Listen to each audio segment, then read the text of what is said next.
नमस्कार, आप देख रहे हैं 8 मिनट की प्रेस कॉन्फ्रेंस में राहुल गांधी ने बीजेपी के आरोपों पर कोई टिप्पणी नहीं की। राहुल ने यही कहा कि बीजेपी अडानी के मुद्दे से ध्यान भटकाने के लिए तमाशा कर रही है। आखिर पूरा विवाद क्या है, टाइमलाइन के जरिए समझाते हैं।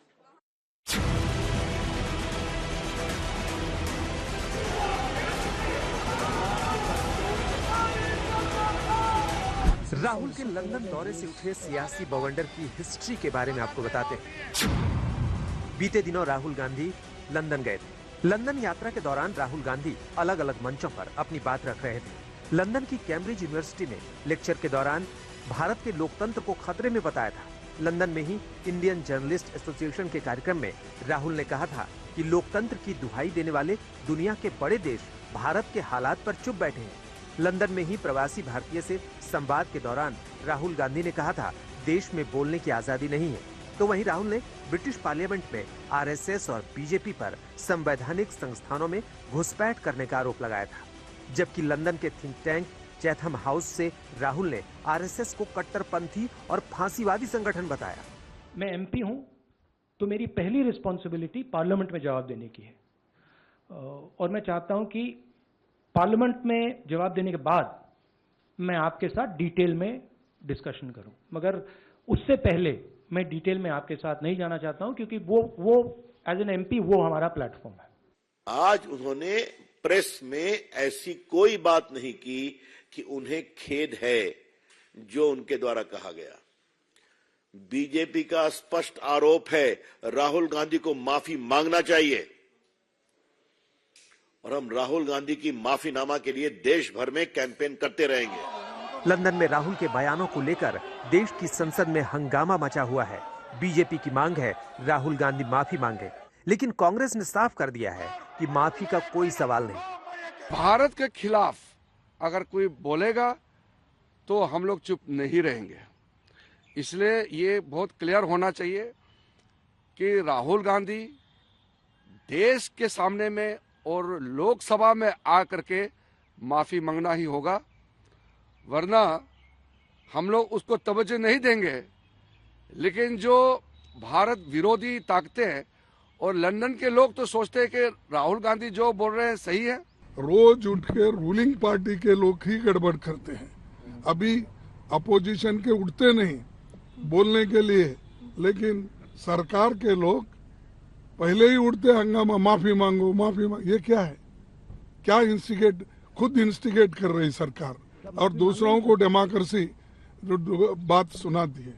माफी मांगने का सवाल ही नहीं। दूसरी तरफ प्रधानमंत्री नरेंद्र मोदी ने लंदन वाले बयान के लिए राहुल गांधी को घेरा।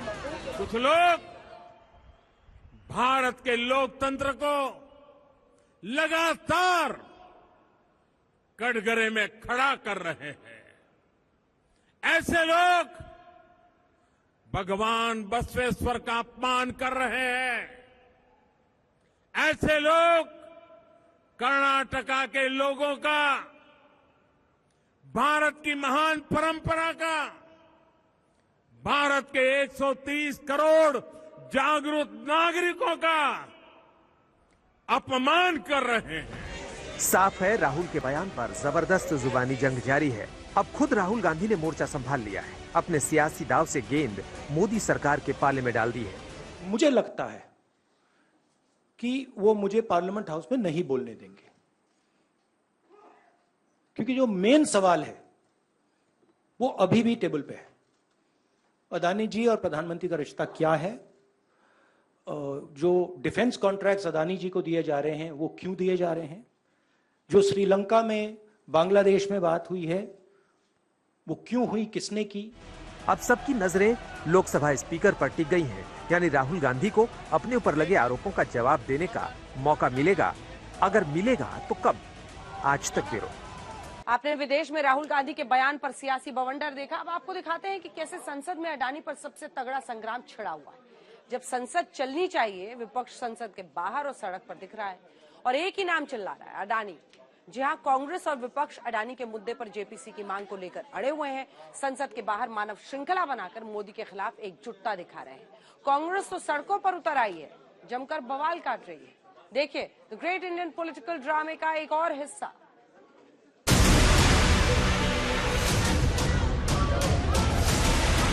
2024 के लोकसभा चुनाव में करीब 390 दिन बचे और मोदी का रास्ता रोकने के लिए संपूर्ण विपक्ष ने ये मानव श्रृंखला यानी ह्यूमन चेन बना ली।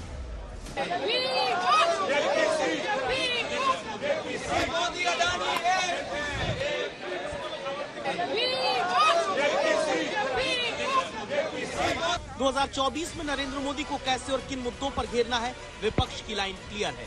और ये देखिए कैसे मोदी के खिलाफ संपूर्ण विपक्ष एक लाइन में लगा है।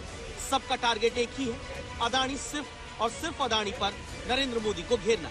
इन तमाम सांसदों को वैसे तो संसद के भीतर होना चाहिए, लेकिन संसद के बाहर ये मोदी का घेराव कर रहे हैं। सबकी जुबान पर एक ही नाम है, अदानी। सबकी एक ही मांग है, अदानी पर जेपीसी की जांच। जेपीसी की मांग हमारी है तो ये सरकार मान रहे नहीं, इसीलिए हमको कल प्रोसेशन करना पड़ा, प्रोटेस्ट कर। आज हमको ह्यूमन चेन बना के रिजेंटमेंट दिखा रहे हैं। 7 बार जेपीसी बन चुकी, तो जेपीसी अगर वो मंजूर कर लेते तो ये सारी बातें खत्म ही हो गई होती। जितनी बात राहुल गांधी जी ने लोकसभा में, खड़गे जी ने राज्यसभा में कही है, जहां अडानी जी का नाम आया एक्सपंज। ये प्रजातंत्र, ये लोकतंत्र है क्या? अब इनके हाथों में पोस्टर देखिए, इन पर लिखा है, उसे गौर से पढ़िए।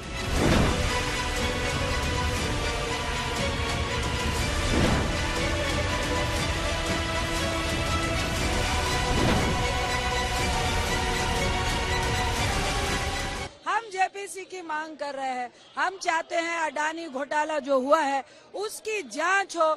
जो सरकार उस चीज को डाइवर्ट करने के लिए, इशू को डाइवर्ट करने के लिए अलग अलग तरह की बात कर रही है। कांग्रेस मोदी सरकार को अदानी ग्रुप को लेकर चल रहे विवाद पर 2 तरह से घेरती है। पहला तो कांग्रेस ने संपूर्ण विपक्ष के साथ मिलकर संसद में अदानी के मुद्दे पर जेपीसी की मांग की और ये दिखाया कि अदानी के मुद्दे पर पूरा विपक्ष एक साथ है। दूसरा, दिल्ली में सड़क पर उतरकर दिल्ली कांग्रेस के कार्यकर्ताओं ने एलजी यानी लेफ्टिनेंट गवर्नर के घर तक मार्च किया। जब सरकार तानाशाही हो जाए और सरकार का मुखिया खुद आरोप में लिप्त हो तो स्वाभाविक है ये व्यवहार होता है। आज ना पार्लियामेंट में चर्चा हो रही है, ना वहाँ सुनवाई हो रही है, विपक्ष को ना सुना जा रहा है। अदानी पर कांग्रेस के विरोध प्रदर्शन की इस तस्वीर को देखिए, कैसे कांग्रेसी दूल्हा बनकर विरोध प्रदर्शन करने आया। इसने दूल्हे की तरह साफा पहना और गले में 2000 के नकली नोटों का हार। कांग्रेस का ये दूल्हा पुलिस और कांग्रेसी कार्यकर्ताओं के बीच बैरिकेड पर झूलता नजर आया। कांग्रेस कार्यकर्ता उसे पुलिस की ओर धकेल रहे थे, पुलिस और सुरक्षा बल उसे अपनी तरफ आने से रोकते थे। दूल्हा दोनों के बीच जैसे वॉलीबॉल बनकर रह गया। सोशल मीडिया पर भी वीडियो खूब वायरल हो रहा है। सिर्फ ये दूल्हा नहीं बल्कि एक महिला कांग्रेस कार्यकर्ता भी बैरिकेड पर झूलती नजर आई। संसद में जब राहुल गांधी जी सवाल उठाते हैं तो प्रधानमंत्री जी को प्यास लग जाती है, घबराहट हो जाती है, सवालों के जवाब नहीं होते। जब सड़क पर हम लोग प्रोटेस्ट करते हैं, हम लोग एलजी साहब से मिलना चाहते हैं, जो कि हमारा हक है, हमें एलजी साहब से मिलने नहीं दिया जाता। ये बैरिकेड की लंबी कतार, ये पुलिस, वाटर कैनन, लाठी डंडे, सब कुछ हमारे ऊपर ये लोग उतारने के लिए तैयार रहते हैं। गौतम अदानी को लेकर सड़क से लेकर संसद तक संग्राम है। कांग्रेस कहती है कि अदानी पर राहुल गांधी ने जो पीएम मोदी से सवाल पूछे उनका जवाब क्यों नहीं देते। आइए आपको दिखाते हैं वो 7 सवाल जो राहुल अदानी पर पूछते हैं। हिंडनबर्ग की रिपोर्ट में देश के बाहर अदानी की शेल कंपनियों का जिक्र है और ये कंपनियां किसकी हैं? शेल कंपनियों से आ रहा पैसा किसका है? शेल कंपनीज पर सरकार ने कोई सवाल क्यों नहीं उठाया, जबकि अदानी देश के पोर्ट्स, एयरपोर्ट्स, डिफेंस को डोमिनेट करते हैं। ये राष्ट्रीय सुरक्षा का मुद्दा है। प्रधानमंत्री की फॉरेन ट्रिप्स पर अदानी कितनी बार साथ आए? कितनी बार विदेश यात्राओं में अदानी ने पीएम से मुलाकात की? प्रधानमंत्री के विदेश दौरे के बाद अदानी उन देशों में कितनी बार गए? अदानी ने बीजेपी को कितने पैसे दिए? इलेक्टोरल बॉन्ड में अदानी से कितनी रकम मिली? लगातार ये कहा जा रहा है कि जो सवाल राहुल जी ने उठाए हैं उन सवालों का जवाब आना चाहिए। वो सवाल नहीं आ रहे, यही मुख्य मुद्दा है। और सदन नहीं चलने दे रही। पहली बार हो रहा है इतिहास में कि सत्ता पक्ष सदन नहीं चलने दे रहा। अब आपको बताते हैं कि कांग्रेस के साथ अदानी पर जेपीसी की मांग। जेपीसी यानी संयुक्त संसदीय समिति, जिसमें सभी दलों की समान भागीदारी होती है। जेपीसी को अधिकार होता है, वो किसी भी व्यक्ति, संस्था या किसी भी उस पक्ष को बुला सकती है, पूछताछ कर सकती है जिसको लेकर उसका गठन हुआ। अगर वो व्यक्ति, संस्था या पक्ष जेपीसी के सामने पेश नहीं होता तो ये संसद की अवमानना का उल्लंघन माना जाएगा, जिसके बाद जेपीसी संबंधित व्यक्ति या संस्था से इस बारे में लिखित या मौखिक जवाब या फिर दोनों मांग सकती है। और ये देखिए कैसे पूरा विपक्ष जेपीसी पर एकजुट होकर अदानी के मुद्दे पर मोदी को घेर रहा है।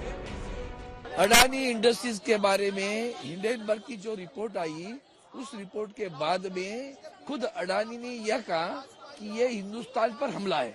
अब जब राष्ट्र पर हमला है तो देश के प्रधानमंत्री चुप क्यों हैं? देखिए, आजाद हिंदुस्तान में शायद इतना बड़ा घोटाला इससे पहले कभी नहीं हुआ था जो अडानी ने करा है। अडानी का मतलब बीजेपी नहीं है, अडानी का मतलब भारत सरकार नहीं है। जांच कराने में क्या बात है, जेपीसी में तो बीजेपी के भी एमपी होंगे। इतने बड़े घोटाले जो हुआ है अडानी स्कैम को, अडानी ग्रुप को लेकर, उस पर जांच होनी चाहिए।